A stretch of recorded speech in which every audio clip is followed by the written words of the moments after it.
Hello everyone, welcome to my channel. আশা করছি তোমরা সবাই খুব ভালো আছো আর আমিও খুব ভালো আছি। তো আজকে হচ্ছে আমার দেওরের জন্মদিন, না আসলে দেওরের জন্মদিন ছিল দুদিন আগে।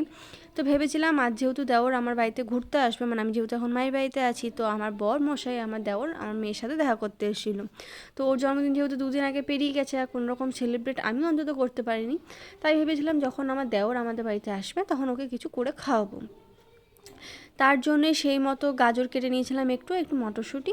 কী করবো তোমরা বুঝতেই পারছো। আর এই প্রথম বলতে আমি শীতের প্রথমে এই গাজর হালুয়াই বানাই, যেটা বছরে একবারই আমি রান্না করি আর কখনোই করি না।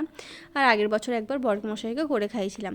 আর মটরশুঁটি দিয়ে ভেবেছিলাম কচুরি করে খাবো, কিন্তু কচুরি করে খাওয়া হয়নি, যেহেতু অনেকটা দেরি হয়ে গেছিলো তাই শুধুই লুচি করে দিয়েছিলাম। আর এই যে আমি আর আমার মেয়ে খেলুখুলি করছিলাম, এটা সকালকার ভিডিও।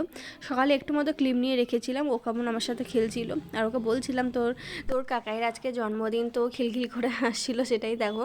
আর যেই বলছিলাম না না তোর কাকাইয়ের জন্মদিন নয়, তখন হাসিটা বন্ধ করে দিচ্ছিল। এইভাবে ওর সাথে খেলছিলাম আর সারাদিন একটু ব্যস্ততার মধ্যেই গেছিলো, কারণ বাড়িতে লোকজন হলে তো একটু ব্যস্ততা থাকে, সেটা তো তোমরা সবাই জানো। তারপর এদিকে আমার মেয়ে খেলছিল আর আমি চলে গেছিলাম রান্না করতে। তো মাকে বলেছিলাম তোমাকে আজকে রান্না করতে হবে না, তুমি বসো, আমি রান্না করে নেবো। তো প্রথমেই বসিয়েছিলাম গাজর হালুয়া। সত্যি কথা বলতে গেলে না, এই গাজর হালুয়া করার থেকে না প্রচণ্ড কষ্ট হয়, যে গাজরটা কাটতে এরকম গ্রেট করতে ছোটো ছোটো, সেটা খুব কষ্ট হয়েছিল।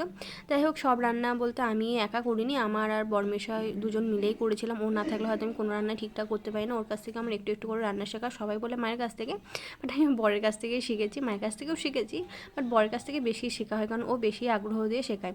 তারপর লুচি, আলুর দম, এই গাজর হালুয়া, তারপর ভাইয়ের জন্মদিনটা ছোট্ট করে সেলিব্রেট করে নিয়েছিলাম। চলো আজকের মতো টাটা।